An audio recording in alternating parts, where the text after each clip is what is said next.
Pemirsa, terima kasih Anda masih bersama dengan kami dalam Berita Papua hari ini. Dan bagi Anda yang baru saja bergabung bersama kami, akan kami sajikan kembali berita utama kami di hari ini. Berikut cuplikannya.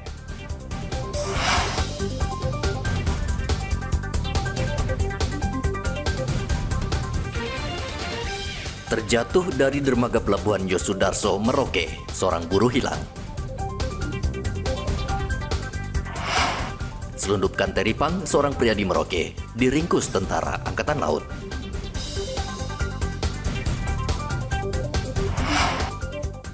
Ada pelanggaran pilkada, satu TPS di Manokwari mencoblos ulang.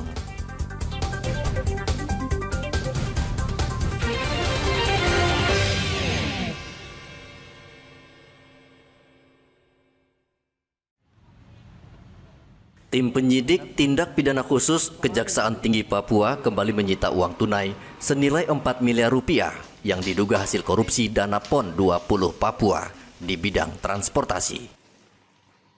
Kepala Seksi Penyidikan Bidang Tindak Pidana Khusus Kejati Papua, Valeri Dedi Sawaki, mengatakan tim berupaya secara maksimal untuk menyelamatkan kerugian negara dalam kasus tindak pidana korupsi dana PON Papua. Berdasarkan hasil pengembangan penyidikan dengan memeriksa saksi, kemudian dokumen, sehingga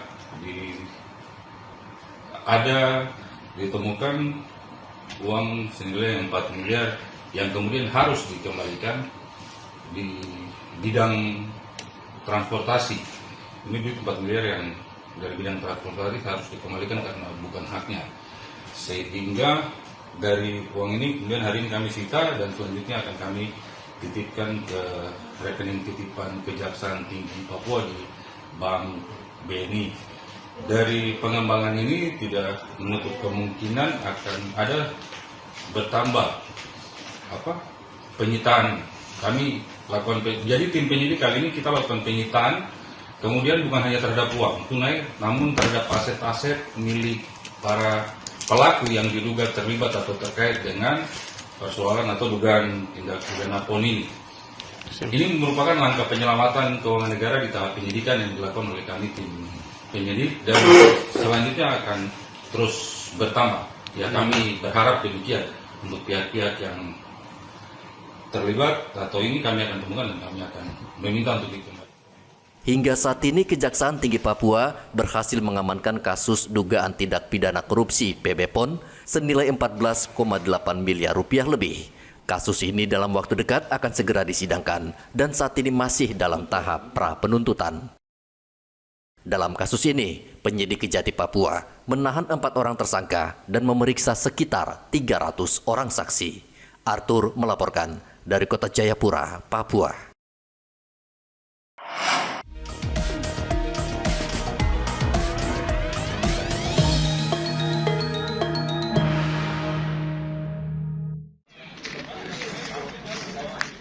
Komisi Pemilihan Umum Kabupaten Manokwari, Papua Barat menggelar pemungutan suara ulang di TPS 09 Kelurahan Sanggeng, Kabupaten Manokwari. PSU ini dilakukan karena ditemukan pelanggaran anak di bawah umur ikut dalam pencoblosan pada 27 November lalu. Anggota KPU Manokwari, Sidarman, mengatakan PSU dilaksanakan atas rekomendasi Bawaslu. Di TPS 9 ini, total DPT di sini ada 514 yang terdaftar dan sesuai dengan mekanisme kami sudah menunjuk, ini juga berdasarkan rekomendasi dari Bawaslu untuk mengganti seluruh KPPS, jadi kita sudah lakukan. Jadi pagi ini yang bertugas adalah KPPS baru yang kita lantik kemarin, dan kami berharap proses hari ini bisa berjalan lancar dengan pemilih yang terdaftar bisa hadir memberikan hak suaranya di TPS 9 ini sampai pukul 1 sebentar. Dan tahap selanjutnya setelah ini sama dengan proses pemilihan di TPS pada saat Pilkada tanggal 27 kemarin. Prosesnya mereka setelah pemungutan itu jam 1 ke atas sudah melakukan penghitungan suara di TPS ini. Ketua Bawaslu Manokwari Samsudin Renuat mengatakan Pilkada 2024 ini tingkat pelanggarannya minim karena hanya 1 TPS yang mencoblos ulang berbeda dengan 5 tahun lalu, yaitu ada 16 TPS. Sangat bersyukur karena pada kesempatan di Pilkada tahun 2024 ini, dari sisi tingkat pelanggaran yang terjadi itu agak minim. Hanya terdapat 1 TPS yang kita PSU-kan. Beda dengan beberapa pemilu sebelumnya, pemilu di 2020 Pilkada 2020 itu ada 16 TPS untuk kita kasih PSU. Begitupun juga di pemilu kita kasih 7 pemilu kemarin legislatif dan presiden itu kita kasih 7 TPS PSU. Akhirnya di pilkada dari kita lihat ada potensi kerawanan pilkada 2020 dan kemudian mengarah pada pilkada 2024 dari sisi jumlah calon kan sama. Tetapi dari sisi pelanggaran paling baiknya dan kita lihat saat ini di 2024 ini potensi pelanggaran sangat minim. Nah, ini upaya pencegahan yang kita lakukan di berbagai TPS, tapi juga kita berikan penguatan, kita punya satgas kita di bawah. Meskipun ada kekurangan dalam hal partisipasi masyarakat ya. Pelanggaran memang minim, tetapi dari tingkat partisipasi masyarakat itu cukup banyak. Kurang lebih sekitar 33.000 itu sekian, itu kan partisipasinya kurang. Partisipasi warga dalam pemilihan serentak juga sangat rendah karena hanya 33.000 warga yang menyalurkan hak pilih. Padahal jumlah DPT di Manokwari mencapai 100.000 pemilih. Edi melaporkan dari Manokwari, Papua Barat.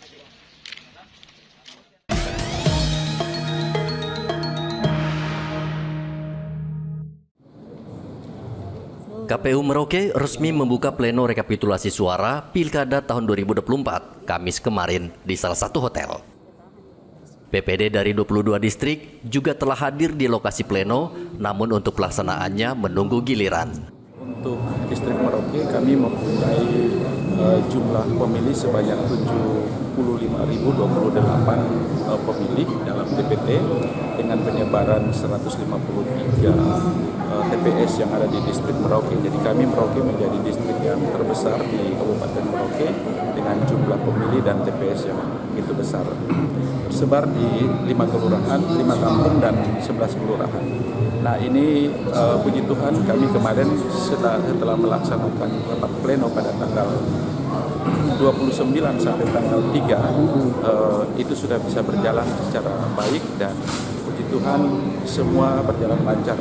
Dan akhirnya pada saatnya kita membuat satu dari hasil pleno dimaksud kita sudah bisa memperoleh jumlah yang kemudian disepakati oleh teman-teman saksi dan pengawas yang hadir pada saat pleno dimaksudnya. Kalau saya melihat tidak mendahului nanti rekaman dari KPU. Kalau saya lihat untuk kami di distrik Merauke, kalau yang pileg kemarin itu sekitar 74%, tapi pada saat pilkada ini dia menurun menjadi kurang lebih 66% dari jumlah total pemilih, dari 48.000 dari total DPT yang ada sekitar 75.026 pemilih dalam DPT dimaksud, kurang lebihnya seperti. Pleno rekapitulasi ditargetkan selesai pada hari ini. Sementara itu, Ketua DPRD Merauke Samuel Mugujai mengimbau seluruh pendukung paslon, baik gubernur dan bupati, wajib menunggu hasil penghitungan berjenjang yang saat ini sedang dilakukan KPU. Komisi Pemilihan Umum sedang melakukan rekapitulasi perolehan suara pasangan calon. Saya mengajak kita semua, masyarakat Merauke, menunggu hasil perhitungan suara yang dilakukan oleh KPU. Siapapun yang terpilih adalah bupati dan wakil bupati masyarakat Merauke. Mari kita bergandengan tangan untuk membangun Merauke yang lebih baik guna mewujudkan masyarakat yang maju dan sejahtera. Klaim yang dilakukan masing-masing paslon dinilai tidak masalah karena menjadi hak masing-masing paslon. Muhammad Ridwan melaporkan dari Merauke, Papua Selatan.